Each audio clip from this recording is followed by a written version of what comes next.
Hey guys, welcome back to Senegalese Twisted. I am back again with another review for Maîtresse d'un homme marié. Today I'm going to talk about episode 15. A lot has happened, so I'm just going to jump right into it. The first scene I want to talk about is the scene where you see Dalanda, Regina, and another woman whose name is Madame Faye. And Madame Faye is telling Regina and Dalanda that the case is really outrageous and it's very scandalous. And she's talking about the case of Bakary Sagna and Rocky. She also adds that her program or organization is actually, working with a very good psychiatrist and that she will have that support. Rocky will have that support. And then Regina does like a confession and tells that she actually went through the same thing, so she really understands Rocky. She tells that it was an uncle of hers and that she really understands Rocky. She adds that she counts on Madame Faye to, strategize, mobilize, and have some engagement about the case and about Rocky. Because she doesn't believe that what Rocky did was because of criminal malice, but, to protect herself, and that she wants to plead for self-defense actually. However, she's skeptical about the judge. Madame Faye tells her that proof in this case or in these cases is very hard, but that it doesn't mean that it doesn't exist. It can be someone that Rocky may have confided in, or maybe because of the talk show that they are gonna do, that maybe a victim will also come forward. And then Dalanda actually suggested that the psychiatrist that she was talking about, that maybe they can come to the show and actually give their expertise. And whenever Madame Faye leaves, Dalanda and Regina are kind of talking about how these first steps are really good ones. And I'm actually very curious to see whether someone else may come forward. Then we have Mommy, who is finally visiting Djalika in her new house, and she's even commenting on that. She's telling her that, this house looks really nice, and finally Birame has done something good in his life. And then Djalika and Mommy continue to chit chat a bit, and then Djalika tells Mommy that she did not ask her to come for chit chat, but that she wants to talk about a sensitive subject. And she comes right out with it, and she asks about Mommy going out here with her father. And she expresses that she used to be very mad when she found out. And Mommy is like, oh my god, Djalika, can't you forget about that? But of course Djalika is like, please let me finish, because I chose to forgive you for the sake of our friendship. Until today, I have not regretted it. Of course, Mommy is like, yeah, I'm so glad for, what you did, and me going out with your dad was the most regrettable thing that I've done in my life, because even today, I am so afraid and so ashamed to actually sit across from your mom. And Djalika tells her that her mom doesn't know, and if it's up to her, her mom will never know. However, what she wants to know from Mommy is whether or not her father was, violent with her. But the question that she asks is like, how was it to be with my father, basically? And of course, Mommy's like in shock. I was in shock because I thought that she was going to confess maybe that her father sexually abused her in the sake of that witness coming forward. But then of course Djalika also explains why she wants to know, because she's saying that the process of her defending her father is going to be very complicated. However, she needs to have more to go on in order to defend him, because she wants to know whether he was violent with women, and if he basically could have been a rapist. Mommy answers her question, tells her no, he was never violent. The only thing that I got from him was heartbreak. But his weakness was actually women. He loved women way too much. However, what I know for certain is that your father really loved you and your mom. Of course, Djalika already knows this and says that despite how he was, she will defend him because in her eyes, he did not deserve to die that way. And of course, Mommy understands. Then we go to Mustafa and Amidou. The lawyer is telling Mustafa that Raki is doing well. The baby is no longer in danger, and of course Mustafa is very, very happy to hear that. But then the seriousness comes because Amidou gives him a file, and I believe it's the charges against Raki. And the charges are second-degree manslaughter and being a fugitive. Mustafa just wants to know how many years, and Amidou tells him, well, it's a minimum of 20 years, and I think it's without probation. However, the child will go to the States. Of course, this is something that Mustafa cannot accept, and what Mustafa wants is to actually do the time himself and let Raki and the baby go free. However, Amidou tells him that there are only two options.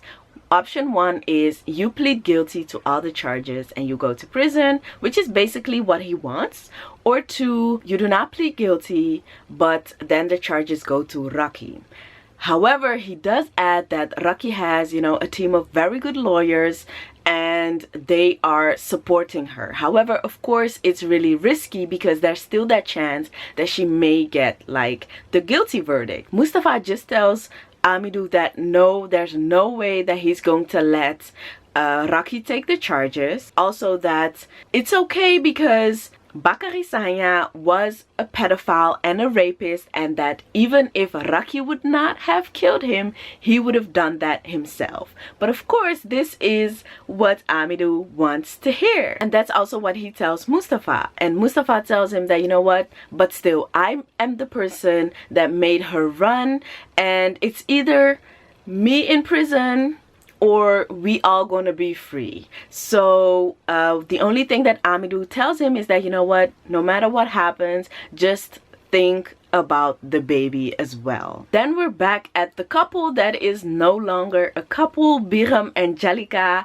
and Djalika's actually teasing Birame because he dared to ask for food while he was just supposed to be dropping off the kids. And then they talk about how their day was. She tells him that Mommy came by. He basically like fat shames Mommy, but Djalika does not accept it and stops him right away. He does apologize, and Djalika continues to talk about her father because she's very confused about the case, and she just expresses that they need to pay for what they did.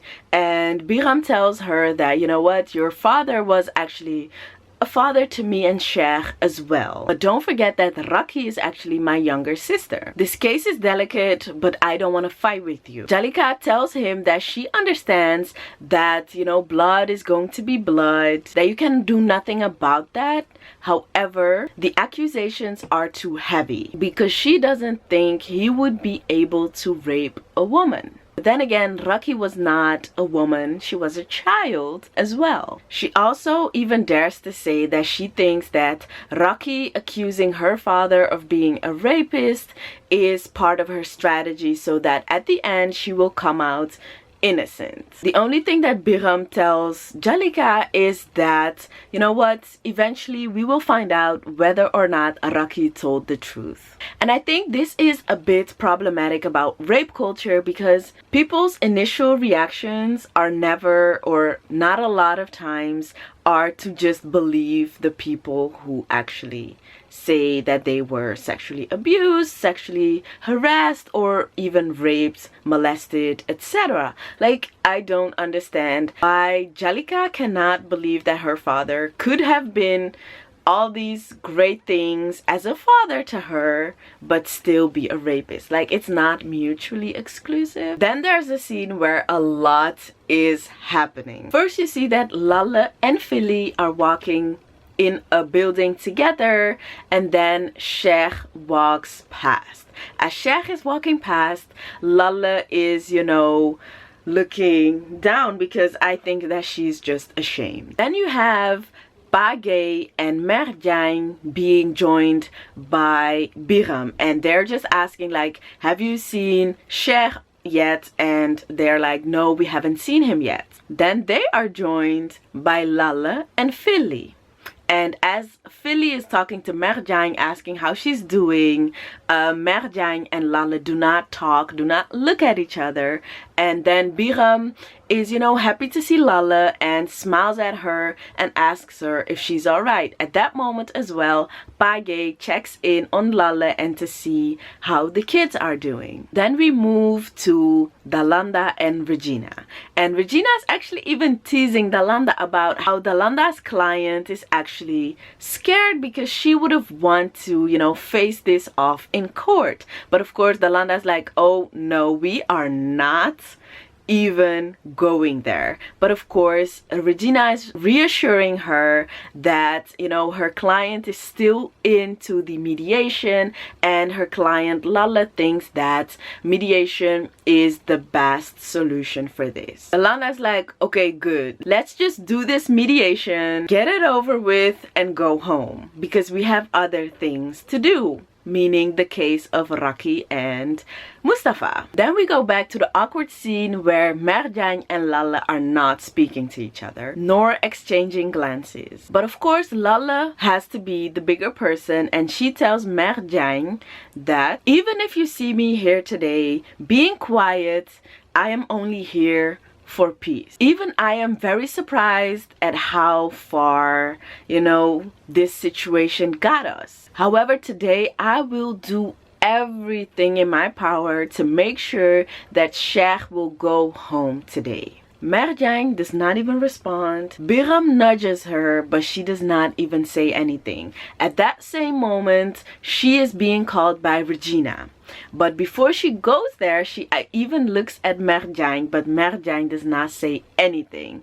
But once she's gone, Merdjang has something to say about Lala. Like, look at her face, and I don't even know what she said. And I can see that, you can actually see that Philly is very frustrated by this, but we continue. The whole session was very, very, very serious, and the judge is actually, you know, stating their birth dates and even where they work as, because he's like, yeah, Cheikh Jang from Senegalese. I was like, is that relevant? What is being said here is that they both came to an agreement to actually have a mediation. He asks Dalanda, and Dalanda expresses that, you know, her client is really regretting what he did, and he's really remorseful about his actions. Then he gives, you know, Regina the time to talk, and Regina is like, yes, my client is willing to drop the charges under certain conditions. And then the judge reads the conditions, and the conditions are as following. First of all, Lala wants the custody of the children during the week, and she wants only one weekend every 2 weeks. She also asks for a 5,000 Seifa, you know, like a fine that he has to pay, and also that he pays the legal fees. Of course, the judge wants to know from Lala why she's only asking for 5,000, because 5,000 is about $10, and she explains to the judge that she does not want his money. I just want to teach him a lesson of dignity and respect, but also good values, because my only revenge is that from now on I want Cheikh Jang to give me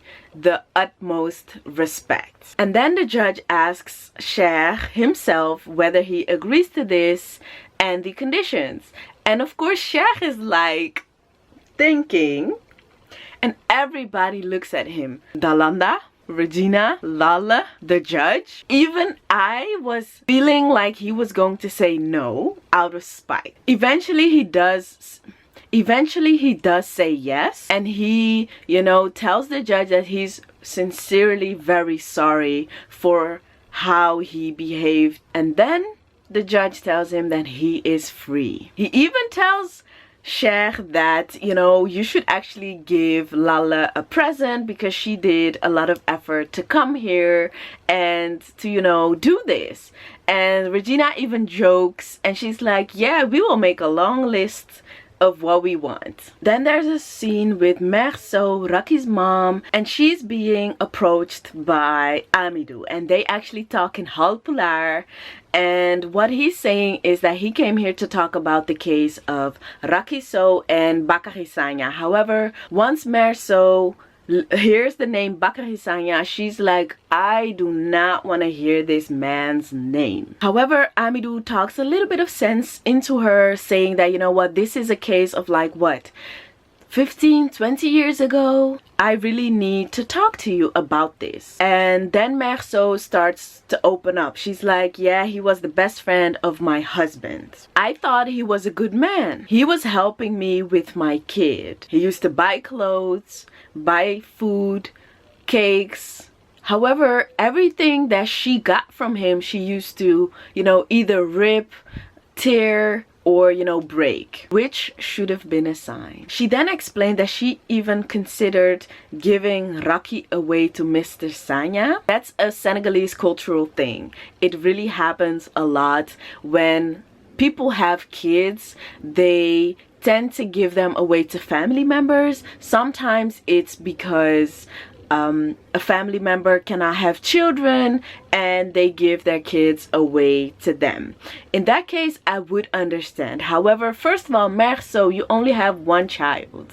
It's not like she had 16 running around, not being able to do something about her kids or manage her household. She only had one kid, and she already considered giving her away. I do not understand. So she actually tells Amidou that she considered giving Raki away because Mr. Sagna took oh so good care of her, but also because it was a great help to her. But she also expresses that little did she know what was really happening. Ndekateyo. Amidou expresses that he wants to take this case to court. Everything you do to help my child and my son-in-law, I'll agree to it. And we see the beautiful scene where Noura is finally reunited with her dad. Then Lala comes in and they talk and Noura leaves. And Cheikh is really thankful to Lala for what she did today, because if it wasn't for her, it could have been way worse. Then it's Lala's turn to actually ask forgiveness to Cheikh. She tells him that she tried to avoid this situation, however, it is what it is. Then it's Cheikh's turn to actually tell Lala that, you know, you are not the person that should apologize. I should be the person apologizing to you. I put you through so much suffering, so it's all my fault. Yes, it is. But then something weird happens. Lala stands up. She puts the churai, which is like the incense of Senegalese women, and it's really something for like married couples. But it's really weird because as she's walking, he is like trying not to stare at her ass, but he actually does stare at her ass. And it's really weird because as she sits down again, he is actually asking her again for forgiveness, that she is the mother of his children, and that's the greatest thing there is. He wants them to go back to where it was before their, you know, their relationship, I guess. And Lala tells him that, you know what, my door is always wide open. You can come at any time to see the kids. Which is so weird because I don't know what to think of this, because it's weird. I cannot wait for the next episode. That was it for episode 15 of Maîtresse d'un homme marié. This episode, a lot happened, but also nothing happened. At least Cheikh is free. Now it's up to Raki, Mustafa and the baby to, you know, get their freedom. I am really curious as to how it is going to play out. Other victims coming forward in the case of Bakary Sagna. What I also want to know is, how is Djalika going to, you know, develop her feelings towards her dad and how she's standing in it right now? Like, how is that going to pan out? Because I think that she's going to be heartbroken again by another Senegalese man. But before that happens, I want to thank you guys for watching. Don't forget to like, comment and subscribe. If I may have forgotten something, I will put it in the comment section. If you have any questions about typical Senegalese stuff, you can also ask me. I see you guys in my next episode.